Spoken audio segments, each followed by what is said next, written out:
If there was one physical subject, one material subject that we should focus on, in my opinion, it is very clear that the head of the snake is the financial system. We can argue till the end of time about who runs the world. Is it the Jesuits? Is it the reptilians? Is it the Illuminati? Is it the Freemasons? We can go on and on and on and on about this. But I don't think it is reasonable to even begin arguing about the mechanism that is used to exert this control. The mechanism is finance. The whole point of finance is to indebt, otherwise to enslave. What is a mortgage? I mean, what does that stand for? It's a death grip. So when you get a mortgage, you have a death grip held over you because you are in debt. You don't even own the house. The bank owns the house that loans you the money to buy the house, unless you're fortunate enough to have all the money to buy it outright. And even then, you can be taxed by the government, and if you fail to keep up with those taxes, the government can then take it from you. The whole system is based on a financial fraud, which effectively takes the power that we have, and it gives it to a tiny group of individuals who are running the world through the control of finance.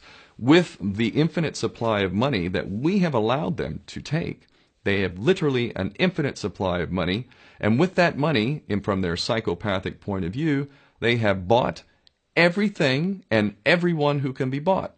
So those of us who cannot be bought, because we operate on a level that goes way beyond the material, we are not rewarded for such behavior, we are punished for such behavior. And the most slovenly, disgustingly criminal, pedophilia, corrupt moral individuals, those are the ones that are rewarded in this system, which is upside down.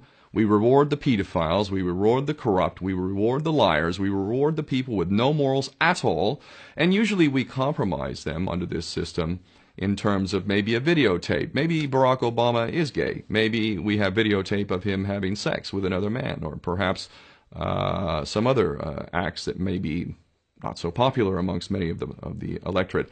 Or maybe we have videos of political leaders having sex with little boys or little girls. If I was in charge of the world and I was a psychopath and completely drunk on my own power, you can bet damn sure that's what I would do.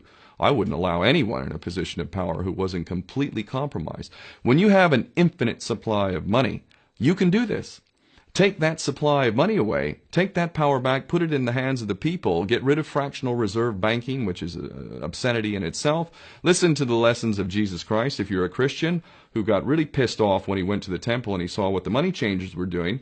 Let's take back control of the issuance of money, and not just on a national level. I'm happy to see in Denmark that you have your own currency, you don't have the euro, but on every country's level, they should be issuing their own currency in a transparent, non-usury based way in which it really, truly benefits the people. And in that way, we can literally free ourselves of the banking debt which is drowning us all, and we can stop scrambling for the crumbs from the table of these filthy rich psychopaths and live in a state of abundance just by changing this one thing. And I'm not just talking about abundance for Western nations who have an artificially inflated value with their currencies. We all in the West are guilty of having that reward while the rest of the world is sucking on it.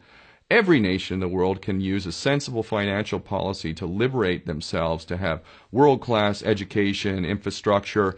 Everything that a healthy society would require can be had in the worst, most corrupt African country, in any part of the world. We can all have that if we simply change that one thing. John F. Kennedy did that about 6 months before he was taken out. He issued United States notes as opposed to Federal Reserve notes. I can assure you the powers that be knew the power of that act, and they took him right out. So the bottom line is, if we as people understand this very simple principle, just this one thing, change this one thing, we can solve every other problem you can name. I don't care what the problem is. I can bring it back to the financial system and an infinite supply of money for a bunch of psychopaths who are running the world, as opposed to an abundant supply of money for all of us. So in that sense, I'm very optimistic. This is not rocket science. I am not the smartest guy in the room. We can all understand this. And as soon as we do, we can exercise the same power that we had, but relinquished, and we can have a future for ourselves and our children. There's a lot to be optimistic about, quite frankly.